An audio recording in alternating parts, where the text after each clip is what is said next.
ఇళ్ల స్థలాలకు భూసేకరణలో 7,800 కోట్ల కుంభకోణం. ఎమ్మెల్యే కాలవ శ్రీనివాస్ అన్నమాట.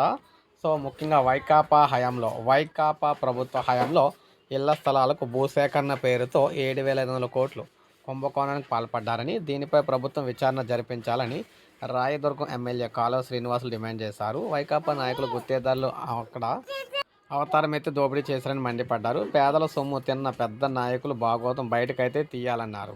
బడ్జెట్లో గృహ నిర్మాణ శాఖ కేటాయింపులపై చర్చ సందర్భంగా కూటమి పార్టీల ఎమ్మెల్యేలు మాట్లాడారు. ఒక్క అనంతపురం జిల్లాలోనే నివాసయోగ్యం కాని ప్రాంతాల్లో ఇళ్ల నిర్మాణాలకు 213 కోట్లు ఖర్చు చేశారు. దీనికి స్థలం విలువ కలిపితే 500 కోట్ల వరకు చేరుతుంది. ఇలా రాష్ట్ర వ్యాప్తంగా సుమారు 15,000 కోట్ల ఆస్తులు వృధాగా అయితే మారిపోయాయని చెప్పేసి అన్నారనమాట. అయితే మరి ఇప్పుడు ఇవన్నీ కూడా కుంభకోణాలు అని చెప్పేసి వీరు అన్నప్పుడు ఇవన్నీ కూడా వెలుగు చూసి అనర్హులను అయితే తొలగిస్తామని కూడా చెప్తున్నారు. సో ఇవన్నీ జరిగితే చాలా తతంగాలు అయితే జరుగుతున్నాయి అన్నమాట. ఎవరైతే ఇల్లు కట్టేసుకున్నారో అవన్నీ కూడా మళ్ళీ ఫేక్ అని తేలితే మళ్ళీ వాళ్ళని ఏం చేస్తారని టెన్షన్లో వాళ్ళు ఉన్నారు. కొత్తగా కట్టలేని వారికి అయితే ఒకవేళ స్థలాలు రద్దు చేసి మళ్ళీ ప్రభుత్వ అర్హులైతే స్థలాలు ఇస్తామని చెప్తుంది.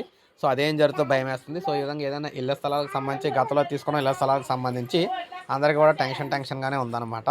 సో ఇది మనకు అప్డేట్. లైక్ చేయండి, సబ్స్క్రైబ్ చేసుకోవాలి, మన ఛానల్ సబ్స్క్రైబ్ చేసుకోండి.